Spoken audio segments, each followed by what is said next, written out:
Good evening, everyone, and welcome to our sixth podcast episode. I'm Alex Kimbrough, MPH, your host. Each episode, we'll be interviewing passionate professionals and students. Whether you're a student, an early career professional, or a veteran in the field, after every interview, you'll have learned something new about public health and the warriors who fight the good fight every day. This podcast is funded by AHEC, the Area Health Education Centers program.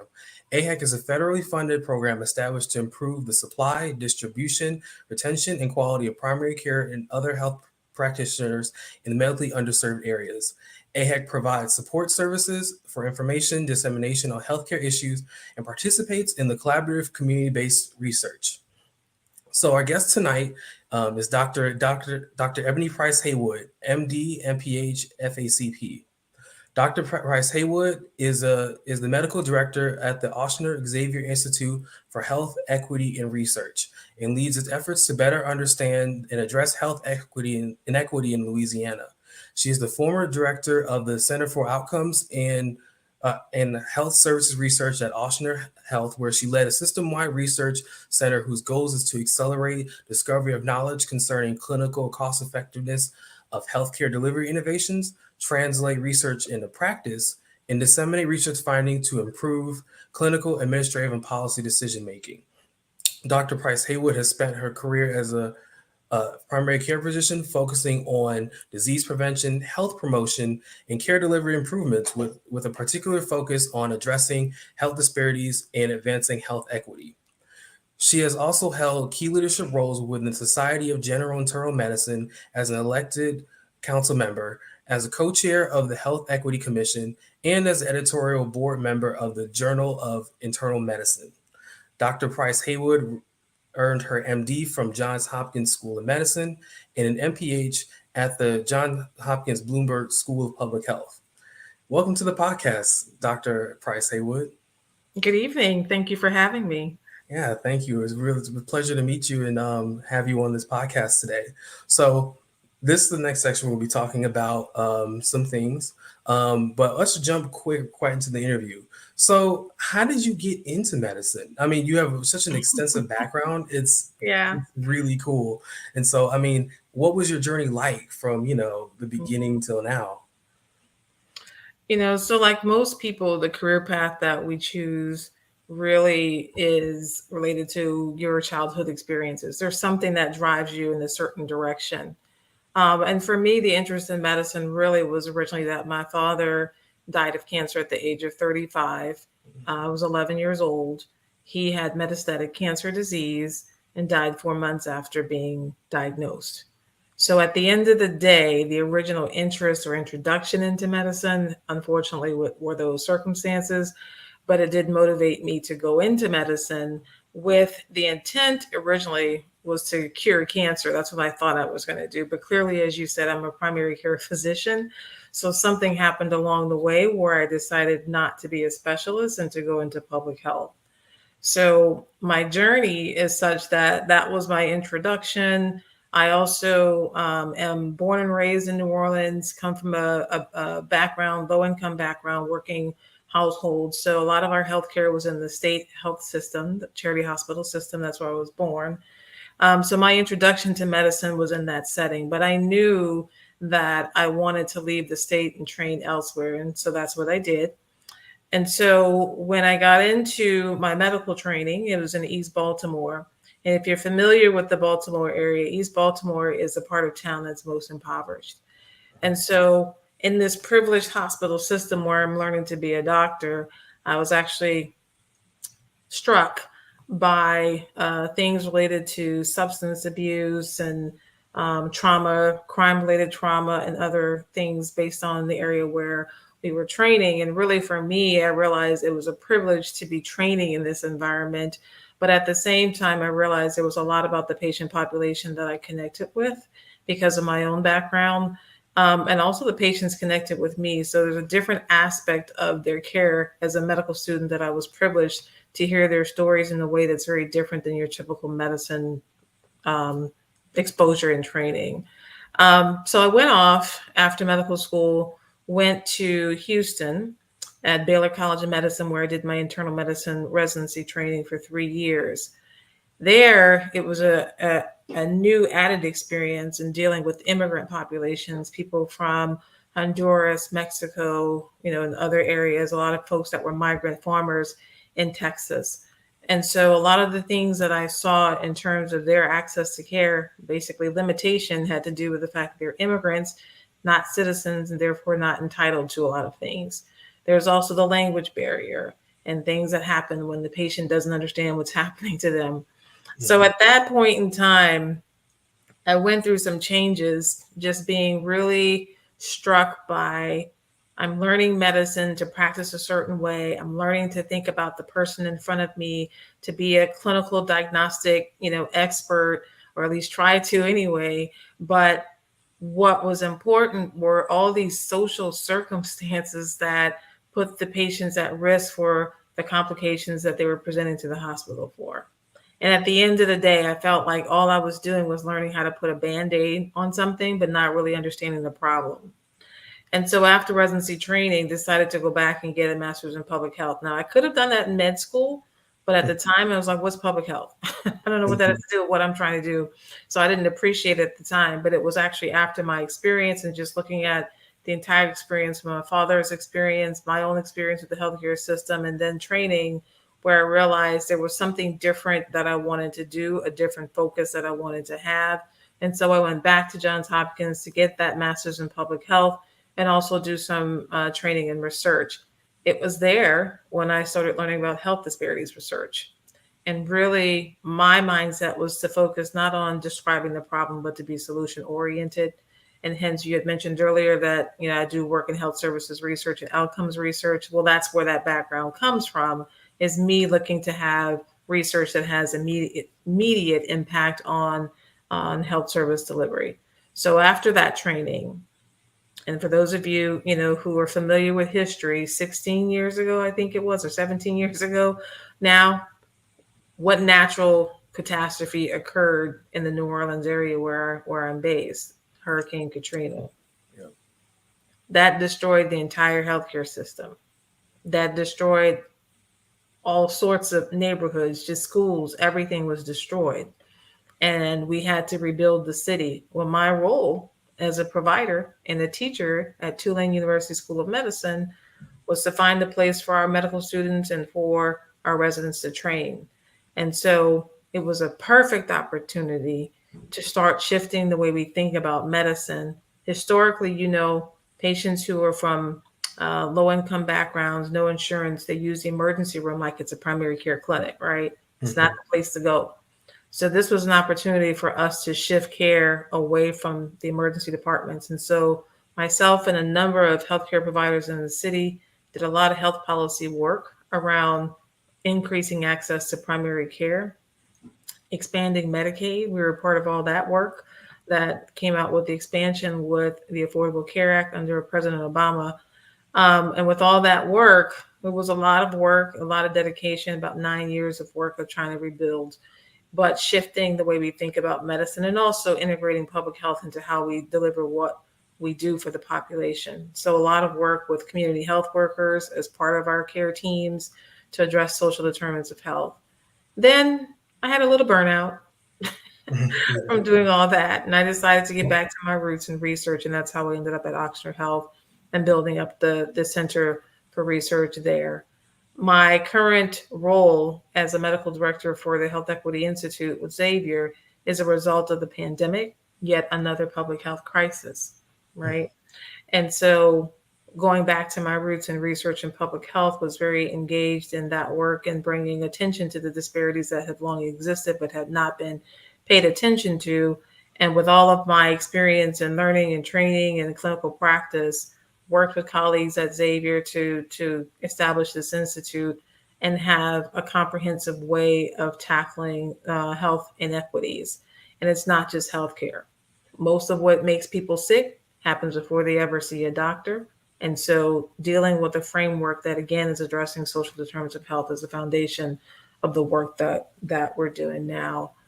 To end, because my career has not ended in terms of these things.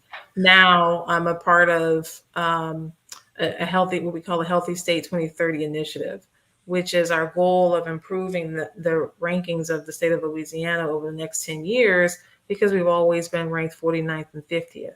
And what I've told my leaders at Ochsner is that the reason the state is so bad off is because we're poor, we have a low education, and people have experienced structural racism based on housing and everything else, job opportunities, public school, and whatnot. All of that plays into health disparities. And unless we focus our public health strategy around improving health equities, Louisiana is always going to be number 50th in terms of health outcomes.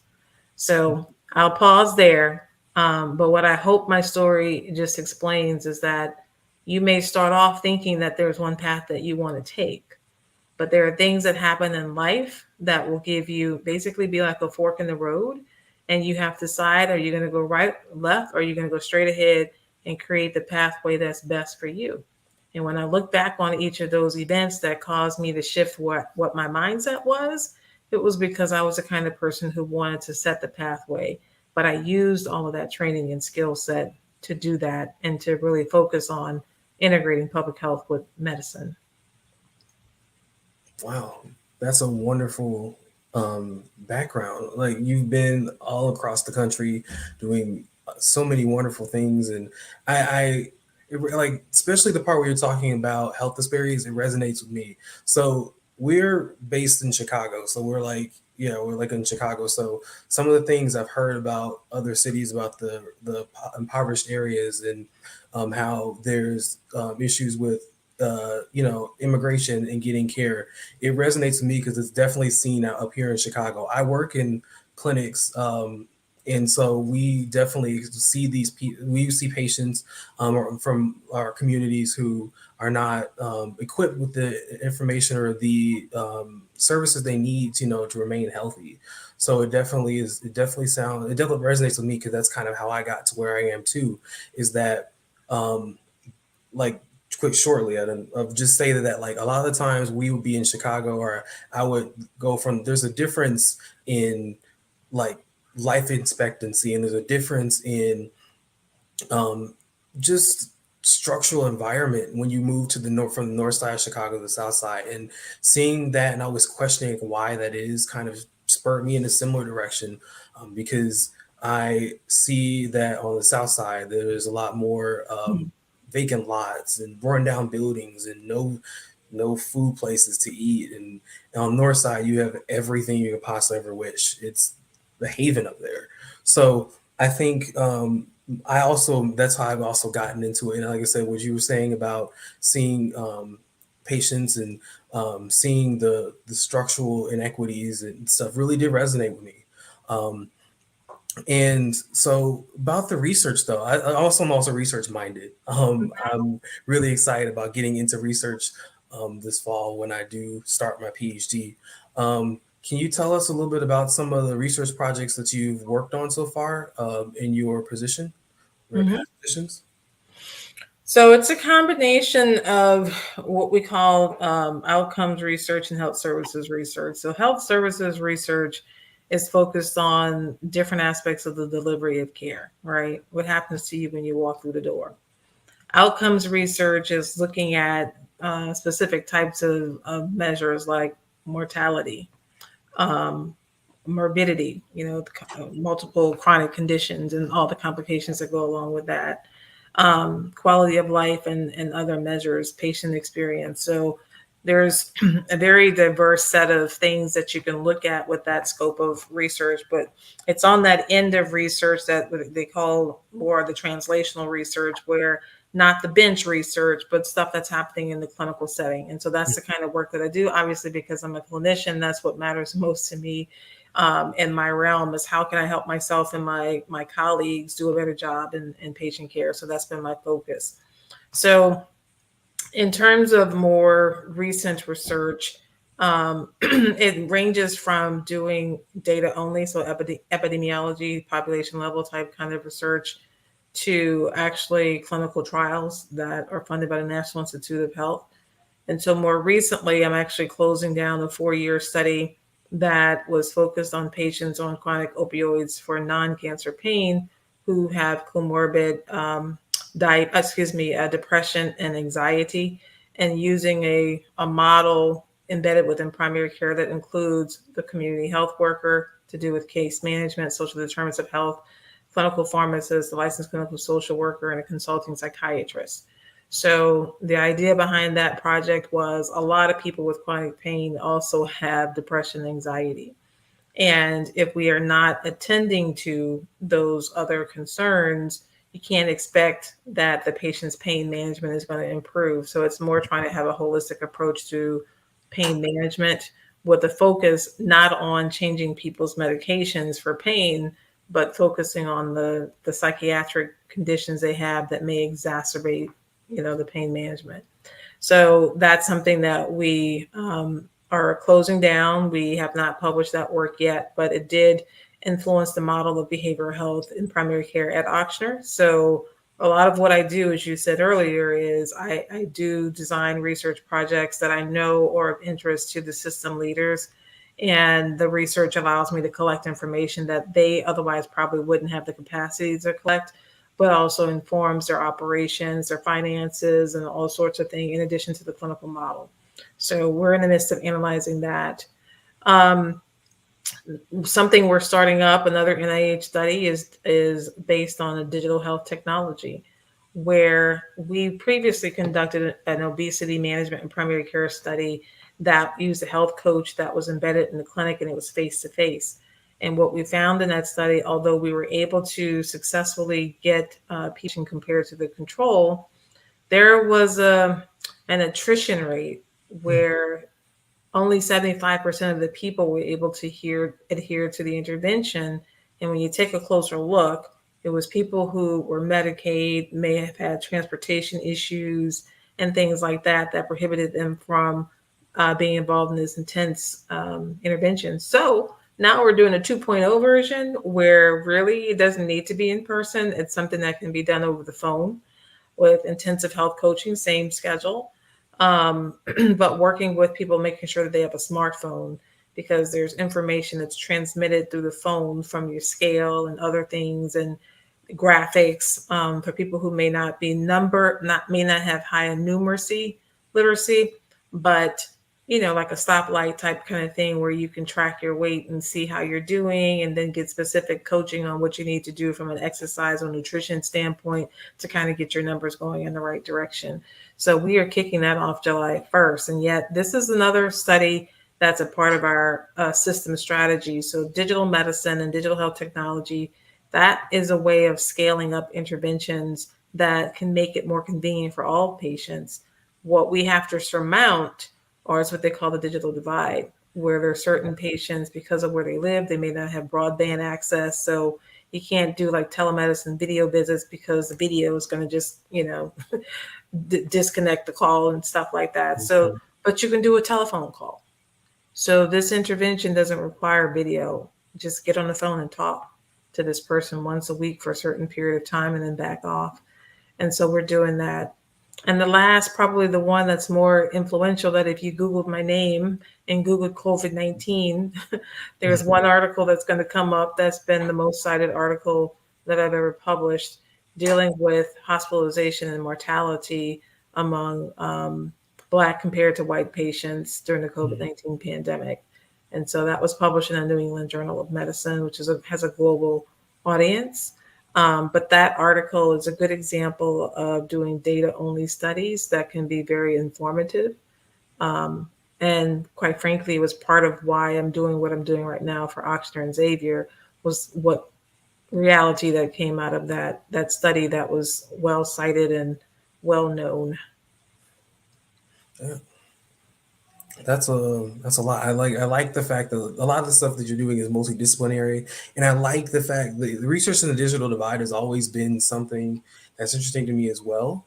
I heard about that a couple of years ago, where I had to work with my mentor on they were doing enrolling a pilot or a study, and he had me look up research on technological access for patients and across the nation, and how that kind of looks. And I never thought about how access really does to just cell phones or Wi-Fi really does affect your ability to, get care. And I think about now, we're moving to places, moving toward telehealth or some kind of Mhm. like that. And I think that is a really good area to be investigating. I think it's really exciting to hear about any of the um, advancements in that, because I know for sure, like you said, there's a importance, there's a need there. We see it up here where places our patients don't necessarily may not even be able. They may have a phone, but they may not even be able to work it. So how did so That's the that biggest part. Yeah. yeah, is that they don't know how to work the phone, or they'll it just made technology is just still they're still trying to learn how to wield it, and so that does cause an issue. um so and then what do you think, um where do you think the direction is going to go with some of these projects in the future? I think I'm personally interested in, what do you think it's what should we do about the um, access to technology, or Mhm. how other people can use technology Mhm. to get the most out of their care. Yeah, so in terms of access to broadband and Wi-Fi, number one, that should be thought of as a basic utility like electricity. So the same way we went through making it such that if you in any type of housing have access to water and electricity, then we're at a stage where that broadband Wi-Fi access needs to be a part of that expectation. And so, you may or may not be familiar with the infrastructure appropriations, under the Biden administration. But in our state in particular, we have secured quite a bit of funding towards infrastructure. And there's a dedicated office within the state government to increasing the service. We're a rural state, so that whoever is rural is that's historically been a well-known problem. Now it's an opportunity to address that and to reduce that divide. But the truth is, even within an urban area, you still have issues of a divide. And that was clear with kids who couldn't do remote learning, Mhm. during the beginning of the pandemic and all the difficulties that folks had keeping up. And so that is necessary. The other thing that people should be aware of that's underutilized is that smartphone access, data access. There's a program called Lifeline that is federal funding. You may hear people say government phone, that sort of thing. So at one point in time, it was a flip phone and all this other kind of stuff. But Mhm. now the service providers got these little fancy smartphones, so even though you may have a government phone, it doesn't mean that it's not a smartphone, right? Mhm. And Right. like you said, a lot of people don't know. They just use the phone for calling people, and then they may have learned how to do text messaging, but that's about it. That's all the phone is for. And they don't realize it has the ability to do these other things.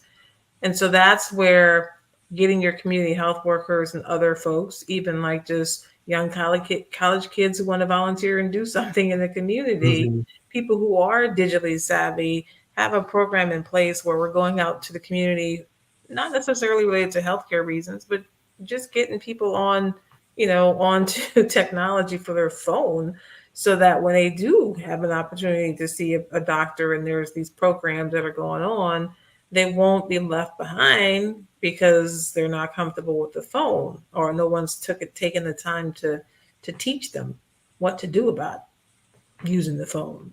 So there's all Mhm. sorts of stuff, but from a public health perspective, none of that has to do with the hospital or the clinic. Yeah. It has Mhm. absolutely nothing to do with that. So that's where understanding those upstream factors are important, and that all of us, regardless of what industry you go into, play a role in the health of the United States.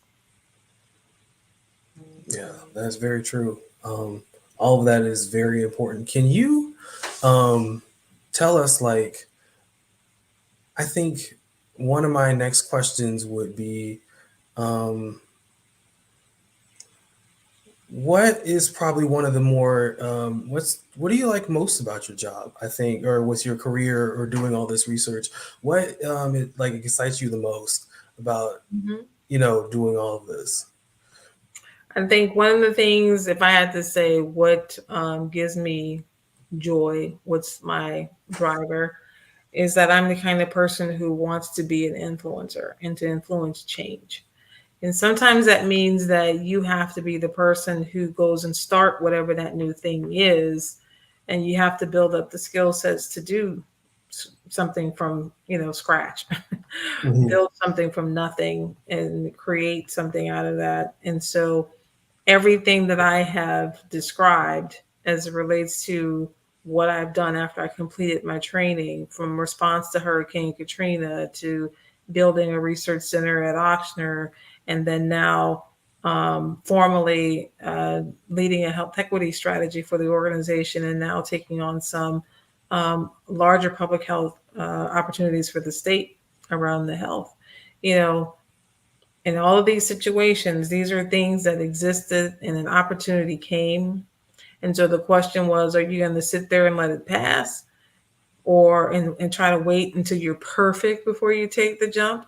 Or Mhm. are you going to be the person who's going to just use that public health training and solve a problem and do what you need to do to move the problem along to the next level, and to help the overall situation that you're dealing with? And that's me. I think I credit my public health training with most of that drive. I like that. That kernel of like take action now is that you don't wait. I think like my own personal philosophy is that like you're never gonna be perfect to get to that next level or feel like you be confident. Just start now.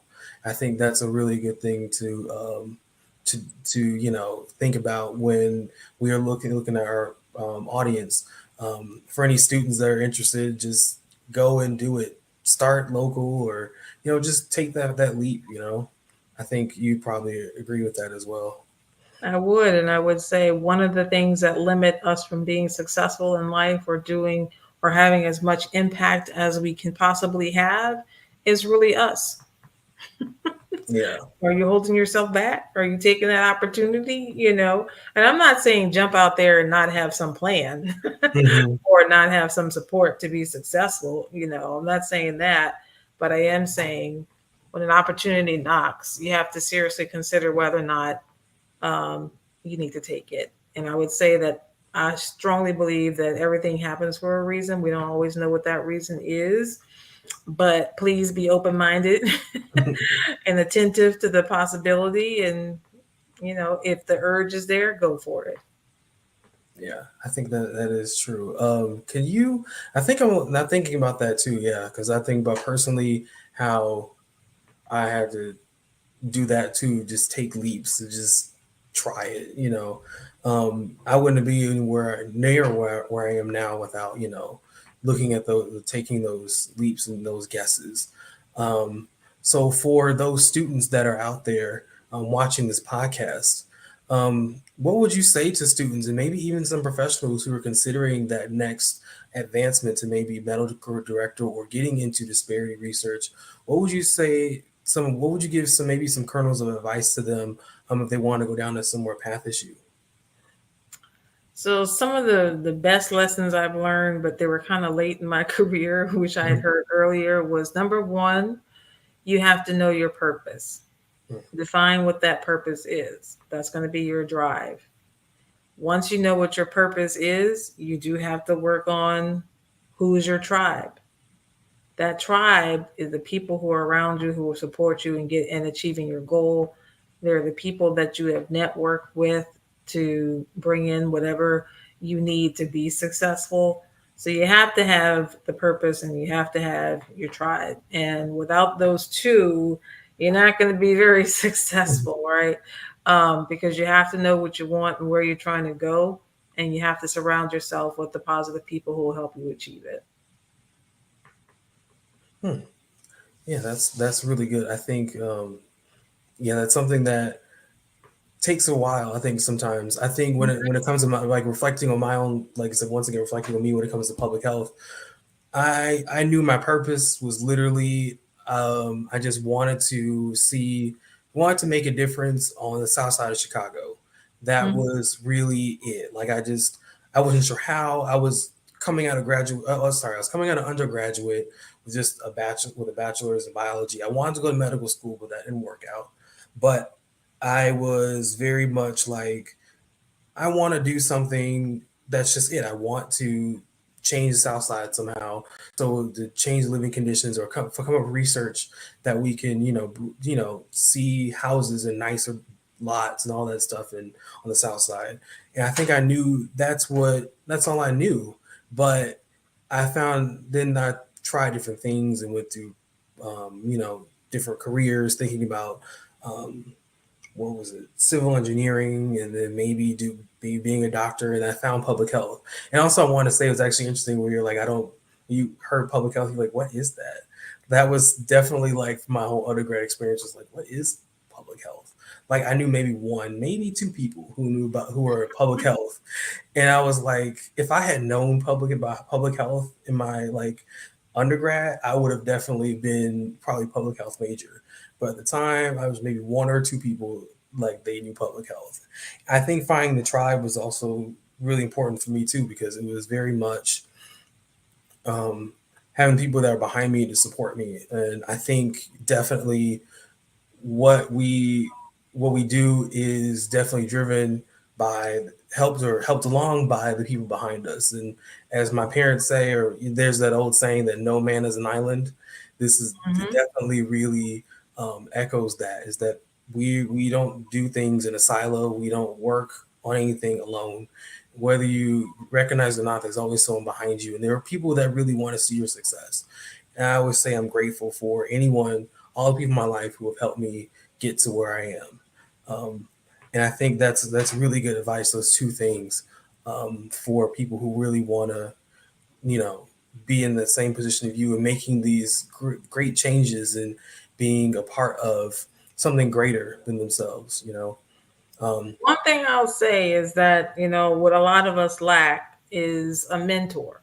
mhm, And a mentor doesn't have to be someone who's all in your field. There's different types of mentors that serve different purposes for you. And then you have mentors who are there at a certain phase of your life that they may not be your mentor in the future as you take different directions.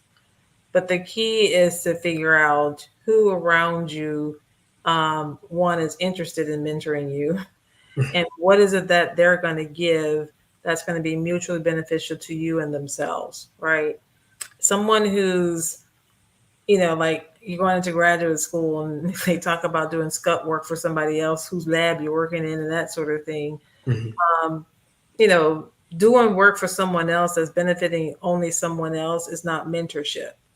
But if you're doing work, working in somebody's lab or whatever the case may be, and that person is helping to teach you what they know, and they're teaching you what they know in a way that it's kind of structured, where yes, you are working on a research project for them, you are doing this component versus that component, and then you look back and you can see how over time your skill sets have built up because of what that person was doing.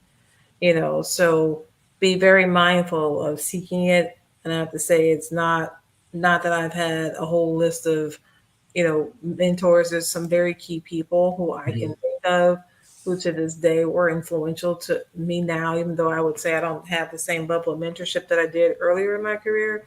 But those were lasting impact that those people had because I was blessed to have had some along the way.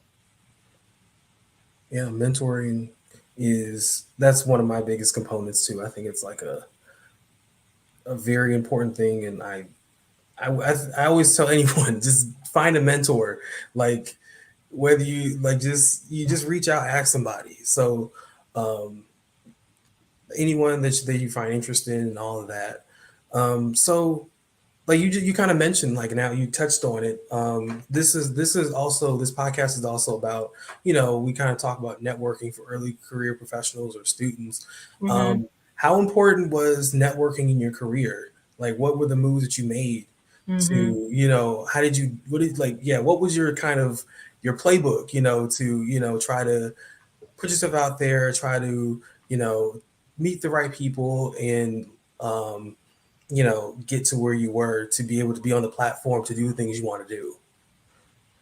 I would have to say it was a whole lot of work for me to do that because I wasn't born into a network of whatever it was that I wanted to achieve. And the bottom line is, some people are born into social circumstances where they have a lot of resources and connections by the virtue of their surroundings and where they are, who they are.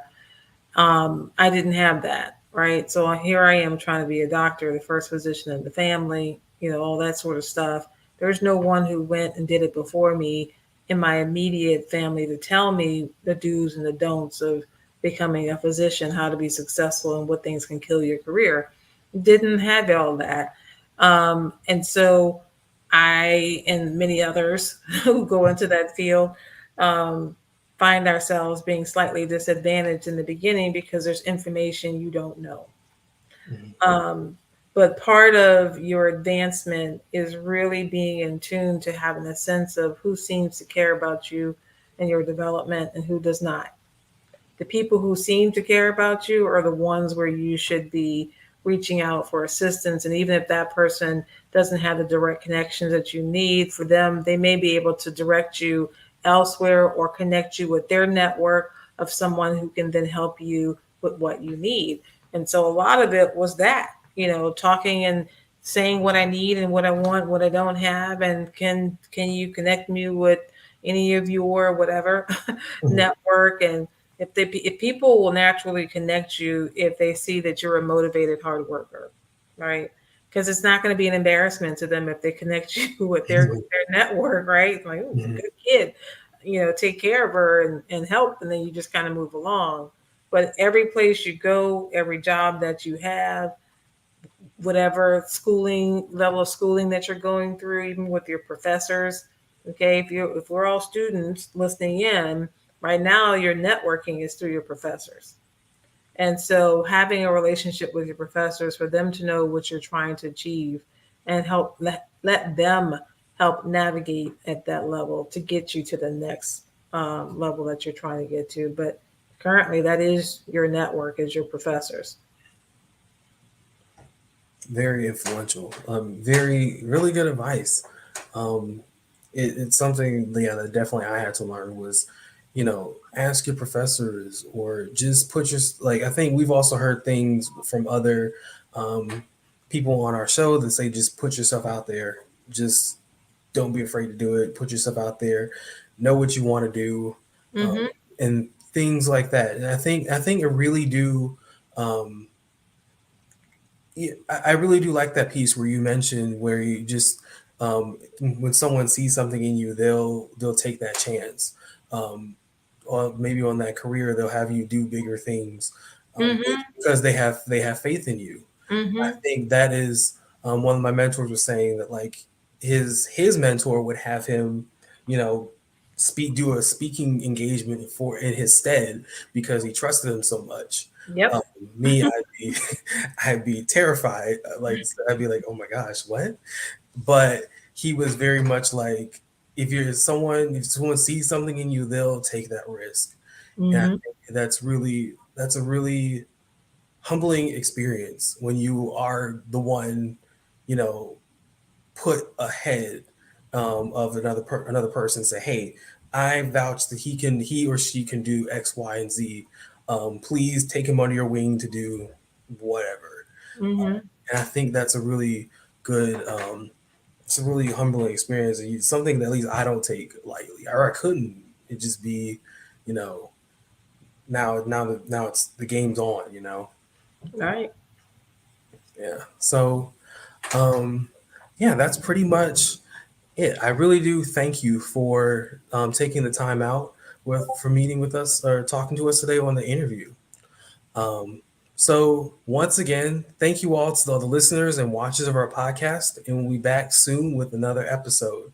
Thank you again to Dr. Price Haywood for coming on tonight. If Thank you're you. Yeah, no problem. Thank you. If you're interested in health careers, contact us at the banner below. Thank you, everyone. Stay safe and have a great night.